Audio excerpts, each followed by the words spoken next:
የጀገኑ ድሮኖች ፍልሚያ በሩሲያና ዩክሬን፣ ሁለት ጠላቶች፣ ሁለት የጦር ሜዳ አብዮቶች፣ ሳምንታዊ የመሳሪያ ዳሰሳ በሰሞንኛ።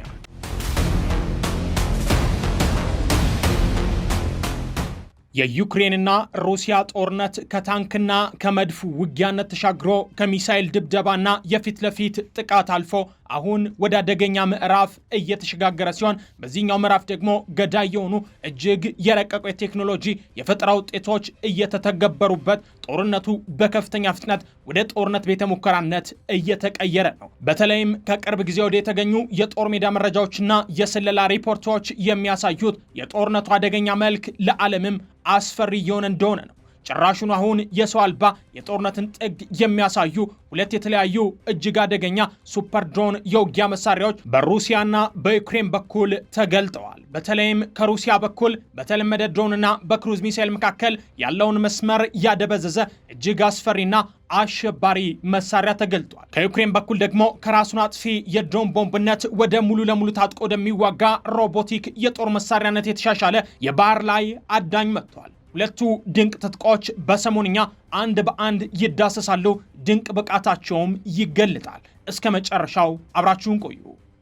የስታር አሊያንስ አባል የኢትዮጵያ አየር መንገድ ሼባ ማይልስ ፕላቲኒየም ፓርትነር የሆነው አኮያ ፕሮፐርቲስ ለመኖሪያ በዲፕሎማቶች መንደር ሳር ቤት ካናዳ ኤምባሲ አጠገብ ውብ ዲዛይን ያላቸው መኖሪያ ቤቶችን በተመጣጣኝ ዋጋ እነሆ ይላል። ከአንድ በላይ አሚኒቲዎች ውብ ዲዛይን የተሰሩ ከባለ አንድ እስከ ባለ 3 መኝታ አፓርትመንቶችን በ10% ቅድመ ክፍያ ብቻ በሽያጭ ላይ ነን። በተጨማሪ ለንግድ በ4 ኪሎ ቱሪስት ሆቴል አጠገብ ዘመናዊ የንግድ ሱቆችን ከ19 ካሬ ጀምሮ በሬንታል ጋራንቲ የፕሮሞሽን ስራ እንዲሁም ቫሌት ፓርኪንግ ያለውን ሱቆችን ለሽያጭ አቅርበናል። አኮያ ፕሮፐርቲስ የኢትዮጵያ አየር መንገድ ሼባ ማይልስ የፕላቲኒየም ፓርትነር።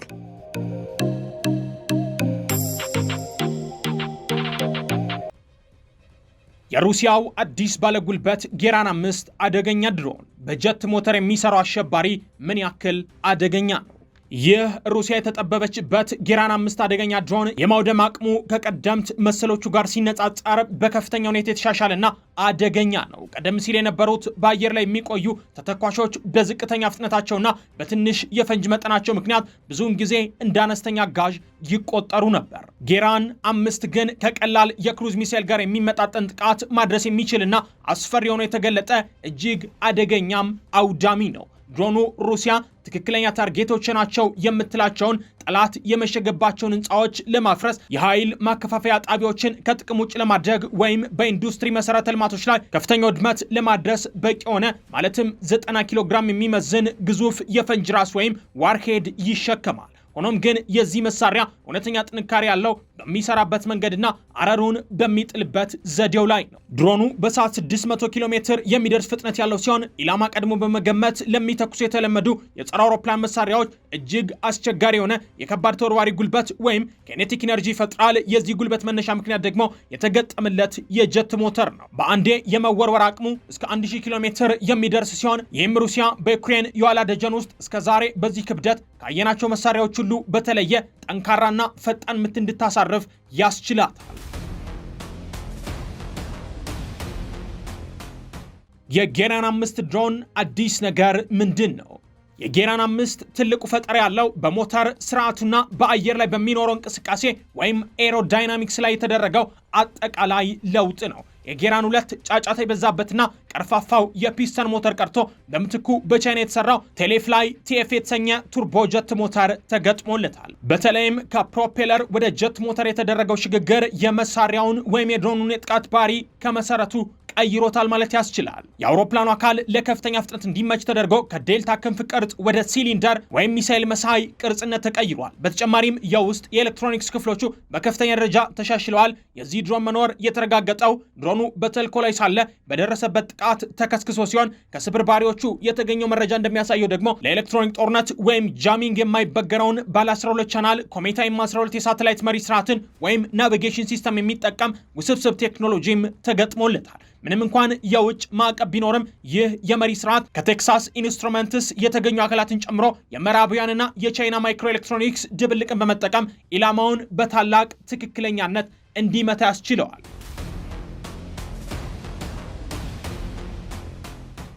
ለመሆኑ ድሮኑ የጨመረው የሩሲያ አቅም ምንድን ነው? ሩሲያ በጌራን 5 ያገኘችው ዋናው ጥቅም የወጪና የአፈጻጸም ብቃትን በተሳካ ሁኔታ ማዳቀል መቻሏን ነው። በውጤቱም በአነስተኛ ወጪ የሚሰራ ክሩዝ ሚሳይልን መፍጠር ችለዋል ማለት ያስችለናል። እንደ ካሊበር ያሉ የክሩዝ ሚሳይሎች ሚሊዮን ዶላሮችን ስለሚያስወጡ ዋጋቸው ዝቅተኛ ለሆኑ ኢላማዎች መጠቀም ፈጽሞ አዋጭ አይደለም። ጌራን 5 ግን የክሩዝ ሚሳይልን ፍጥነትና ርቀት በትንሽ ወጪ በማቅረብ ይህንን ክፍተት ሙሉ በሙሉ ይሸፍነዋል። ይህም የሩሲያ ኃይሎች የዩክሬንን የአየር መከላከያ ሊታለፉ በማይችሉ ፈጣን ኢላማዎች እንዲያጥለቀልቁት ያስችላቸዋል። ወደ ጀት ሞተር የተደረገው ሽግግር ቀርፋፋዎቹን የፕሮፔለር ቡድኖች በመጣል ረገድ ስኬታማ የነበሩትን ተንቀሳቃሽ ተኳሽ ቡድኖች በተለይም በፒክአፕ መኪናና በከባድ መትረየስ የሚዋጉ የዩክሬን ወታደሮችን ውጤታማነት ያመክናል ተብሎ ይጠበቃል።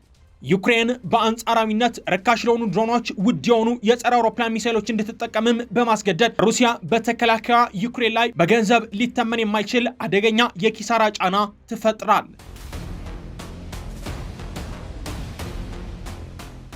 የድሮኑ ስትራቴጂካዊ ተጽዕኖ በጦርነቱ ላይ ምን ይሆናል?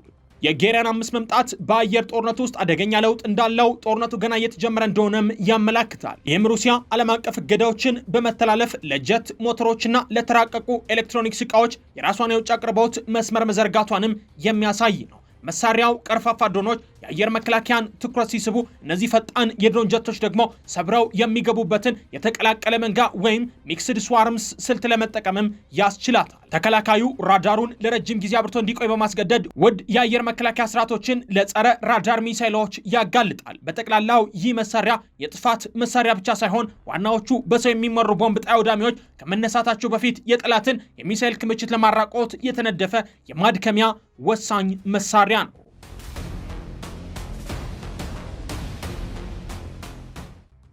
የዩክሬኑ አዳኝ ሲቦይ የባህሩ ላይ ገዢ ምን ያክል አደገኛ ነው? የዩክሬኑ ሲቦይ ሰው አልባ ባህር ላይ ተሽከርካሪ ዩኤስቪ ልዩ ብቃት ያለው እጅግ አደገኛ ባለጉልበት የሆነም አጥቂ ነው። ቀደምት መሰል ስሪቶቹ ጋይድድ ቦምብ የሚታጠቁ የነበረ ሲሆን ይህ አዲሱ የዩክሬን የድሮን ምርት ግን እውነተኛ የባህር ላይ ተዋጊ ነው። ጥንካሬው ያለው በተቀናጀው የመተኮስ አቅሙ ላይ ሲሆን የተረጋጋ ወይም ስቴብላይዝድ ባለ 14.5 ሚሜ ኬፒቪቲ ከባድ መትረየስን የታጠቀ ታቭሪቪያ የተሰኘ የውጊያ ሞጁልም ተገጥሞለታል። ይህ መሳሪያ የቀላል ጀልባዎችን አካል የመብሳት የባህር ላይ ፈንጆችን የማፈንዳትና የአየር ላይ ድሮኖችን የመበታተን ድንቅ አቅም አለው። ከዚህም በላይ ተሽከርካሪው እንደ እናት መርከብ ወይም ሞተር ሽፕ ሆኖም ያገለግላል። በውስጡ በተዘጋጀ ልዩ ክፍል ውስጥ በርካታ ኤፍፒቪ በአብራሪ እይታ የሚመሩ ድሮኖችንም የያዘ ሲሆን ይህም ሲቤቢ መትረየሱን ለቅርብ ውጊያ ወይም ለራስ መከላከያነት የተጠቀመ በውስጡ በያዛቸው ድሮኖች አማካኝነት በብዙ ኪሎ ሜትሮች ርቀት የሚገኙ ኢላማዎችን ማጥቃት የሚችልበት ባለብዙ ደረጃ የጥቃት አቅምን ይሰጠዋል። ለመሆኑ ድሮኑ የተካተተለት አዲስ ነገር ምንድን ነው? የዚህ መሳሪያ ቤታዊ ገጽታ ከራሱን አጥፊ ወይም ካሚካዚ ባህሪ ወደ እንደገና ጥቅም ላይ የሚውል ተዋጊ ወይም ሪዩዜብል ኢንተርሴፕተር መሸጋገሩ ነው። ይህ የሲቤቢ ስሬት የተሰራው በተለየ ሁኔታ አዳኞችን ለማደንም ነው። ሩሲያ የዩክሬንን ስጋት ለመመከት የራሷን የባህር ኃይል ድሮኖች ለምሳሌ እንደ ስኮርሉፓ ያሉ ተዋጊዎችን ማሰማራት ስትጀምር፣ ዩክሬን ደግሞ እነዚህን የጠላት መርከቦች በባህር ላይ ያደነ የሚመታ ሲቤቢን አሻሽላ አቀረበች። የታቭሪቪያ የውጊያ ሞጁል መካተቱ የድሮን በውጊያ ለማሸነፍ የግድ ራሱን ማጥፋት የለበትም ማለት ነው። በባህር ላይ እየተዘዋወረ ወይም ፓትሮል እያደረገ ተኩሶና ተልኮን ፈጽሞ መመለስም ይችላል። የኤፍፒቪ ድሮኖች ማካተቱ ደግሞ አንድ ሰው አልባ ጀልባ በፋይበር ኦፕቲክ ወይም ለመጠለፍ አስቸጋሪ በሆኑ የሳተላይት ግንኙነቶች እየተመራ የራሱን አየር ኃይል በማሰማራት ከአድማስ ባሻገር ያሉ ኢላማዎችን የሚሰልልበት ወይም የሚያጠቃበትን አነስተኛ የአውሮፕላን ተሸካሚ መርከብ ጽንሰ ሀሳብ ይፈጥርለታል። በዚህ ድሮን የጨመረው የዩክሬን አቅም ምንድን ነው? የዩክሬን ጥቅም ያለው በቅልጥፍናውና ያልተመጣጠነውን የባህር ኃይል ጦርነት ወይም አሲሜትሪክ ናቫል ዋር በመቆጣጠሯ ላይ ነው። ይህንን የታጠቀ ሲቢቢ በማሰማራት ሩሲያ የቴክኖሎጂውን ለመቅዳት የምታደርገው ሙከራ ዩክሬን በብቃት ታሽመደምደዋለች። ሩሲያ የዩክሬን ስልቶች ለመኮረጅ ስኮርሉፓ የተሰኘውን የኤስዩቪ ይፋ ስታደርግ ዩክሬን አስቀድማ አንድ ትውልድ ቀድማ በመሄድ በተለይም እነዚህን የሩሲያ ቅጆች ለማጥፋት የተነደፈ ድሮን አሰልፋለች። አዳኙ ወይም ሀንተር የተሰኘው ይህ ስሪት የሩሲያ ጥቁር ባህር ኃይል ምንም አይነት አስተማማኝ የመንቀሳቀሻ ቦታ እንዳያገኝ ያደርገዋል። ከባህር ላይ ኤፍፒቪ ድሮኖችን የማስወንጨፍ ችሎታው የዩክሬንን የጥቃት ክልል ቀደም ሲል አስተማማኝ ወደ ነበሩና በተያዘችው ክሪሚያ ያሉ ወደቦች በኩል ወይም ወደ ሩሲያ ዋና መሬት ያስጠጋል። ይህ መሳሪያ ምንም አይነት መደበኛ የባህር ኃይል የሌላት ዩክሬን በባህር ላይ የባህር ኃይል ልዕላ ያላይ የባህር ላይ እገዳ ወይም ናቫል ብሎኬድ እንድትጥልም ያስችላታል። በጠቅላላው የዚህ መሳሪያ መኖር ዩክሬን ለባህር ኃይል ሮቦቲክስ የዓለማችን ቀዳሚ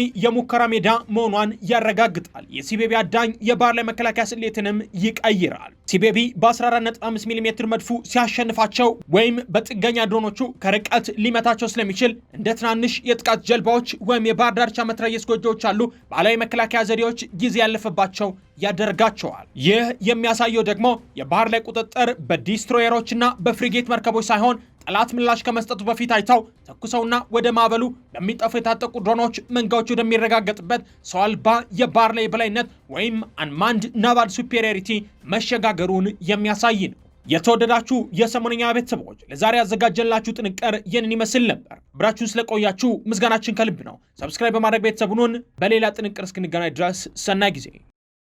የስታር አሊያንስ አባል የኢትዮጵያ አየር መንገድ ሼባ ማይልስ ፕላቲኒየም ፓርትነር የሆነው አኮያ ፕሮፐርቲስ ለመኖሪያ በዲፕሎማቶች መንደር ሳር ቤት ካናዳ ኤምባሲ አጠገብ ውብ ዲዛይን ያላቸው መኖሪያ ቤቶችን በተመጣጣኝ ዋጋ እነሆ ይላል። ከአንድ በላይ አሚኒቲዎች ውብ ዲዛይን የተሰሩ ከባለ አንድ እስከ ባለ 3 መኝታ አፓርትመንቶችን በ10% ቅድመ ክፍያ ብቻ በሽያጭ ላይ ነን። በተጨማሪ ለንግድ በ4 ኪሎ ቱሪስት ሆቴል አጠገብ ዘመናዊ የንግድ ሱቆችን ከ19 ካሬ ጀምሮ በሬንታል ጋራንቲ የፕሮሞሽን ስራ እንዲሁም ቫሌት ፓርኪንግ ያለውን ሱቆችን ለሽያጭ አቅርበናል። አኮያ ፕሮፐርቲስ የኢትዮጵያ አየር መንገድ ሼባ ማይልስ የፕላቲኒየም ፓርትነር